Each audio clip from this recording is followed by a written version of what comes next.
الحمدللہ رب العالمین والصلاة والسلام علی رسولہ الکریم اما بعد فاعوذ باللہ من الشیطان الرجیم بسم اللہ الرحمن الرحیم۔ ناظرین، آج کا ہمارا موضوع ہے مصیبت پر صبر کرنے کا اجر۔ کوئی مصیبت آ جائے، بیماری آ جائے، اس پہ صبر کریں، اس پر بھی اللہ کی بارگاہ سے اجر نصیب ہوتا ہے۔ حضرت ام سلمہ رضی اللہ تعالیٰ عنہ فرماتی ہیں، میں نے رسول اللہ صلی اللہ علیہ وآلہ وسلم سے سنا، آقا علیہ الصلوۃ والسلام نے فرمایا، جو آدمی کسی حادثہ کے پہنچنے پر کہتا ہے انا للہ و انا الیہ راجعون، کہ بے شک ہم اللہ کے ہیں اور اللہ کی طرف لوٹ کے جانا ہے۔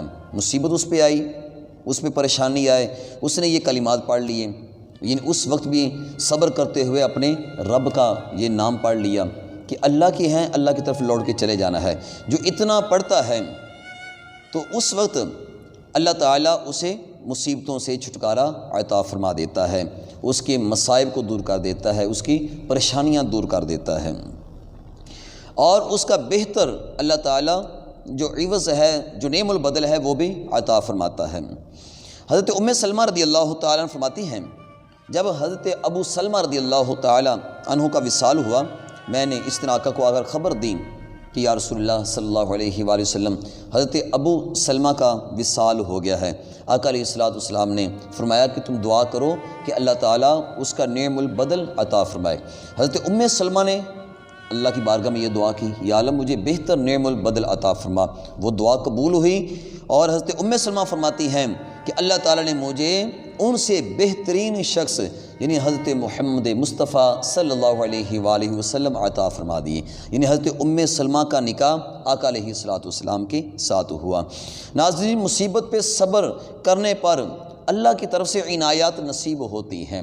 دعا کر لیں کہ یا اللہ یہ جو مجھ پہ مصیبت آئی یا جو چیز بھی مجھ سے چلی گئی، یا اللہ اس کا نعم البدل عطا فرما، اللہ تعالیٰ وہ عطا فرماتا ہے۔ حضرت ابو موسیٰ رضی اللہ تعالیٰ عنہ سے روایت ہے، رسول اللہ صلی اللہ علیہ وآلہ وسلم نے فرمایا، جب کسی آدمی کا بچہ فوت ہو جاتا ہے تو اللہ تعالیٰ اپنے فرشتوں سے فرماتا ہے، تم نے میرے بندے کے بچے کی روح قبض کی ہے؟ وہ کہتے ہیں جی ہاں۔ پھر اللہ تعالیٰ فرماتا ہے، تم نے میرے بندے کے دل کا پھل چھینا ہے؟ فرشتے عرض کرتے ہیں جی ہاں۔ اللہ تعالیٰ فرماتا ہے، میرے بندے نے کیا کہا جب تم نے اس کے دل کا پھل چھینا، چھوٹے بچے کی روح قبض کی؟ میرے بندے نے کیا کہا؟ فرشتے اللہ کی بارگاہ میں عرض کرتے ہیں، مولا کریم تیرے بندے نے تیری حمد و ثنا بیان کی، تیری تعریف کی، اور انا للہ و انا الیہ راجعون پڑھ لیا کہ بے شک ہم اللہ کے ہیں، اللہ کی طرف لوٹ کے چلے جانا ہے۔ حمد و ثنا کرنے کے ساتھ ساتھ یہ کلمات بھی پڑھ لیے۔ اس وقت اللہ تعالیٰ فرماتا ہے، میرے بندے کے لیے جنت میں ایک مکان بنا دو، جو اس کو اس تعریف کرنے کے بدلے میں اللہ تعالیٰ عطا فرمائے گا۔ اس کے اوپر بیت الحمد لکھ دو کہ مصیبت کے آنے پر اس نے جو اللہ کی تعریف بیان کی اور صبر کیا، اس کے بدلے اللہ تعالیٰ اس کو جنتی گھر عطا فرما دے گا۔ حضرت ابو ہریرہ فرماتے ہیں، رسول اکرم صلی اللہ علیہ وآلہ وسلم نے فرمایا، اللہ تعالیٰ فرماتا ہے، جب میں کسی انسان سے اس کی دنیاوی محبوب چیز لے لیتا ہوں، پھر وہ بندہ اس پر صبر کرتا ہے تو اس کی جزا صرف جنت ہے۔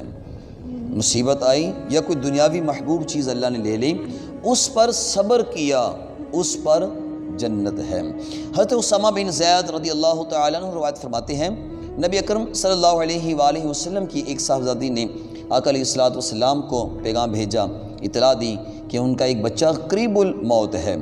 رسول کریم صلی اللہ علیہ وآلہ وسلم نے اپنے اس قاصد سے فرمایا کہ ان کے پاس واپس جاؤ اور ان سے کہہ دو کہ اللہ تعالیٰ جو چیز لیتا ہے یا جو چیز عطا فرماتا ہے سب اسی کا ہے، اس کے ہاں ہر چیز کا ایک مقررہ وقت ہے، بس انہیں کہو کہ صبر کریں اور ثواب کی امید رکھیں۔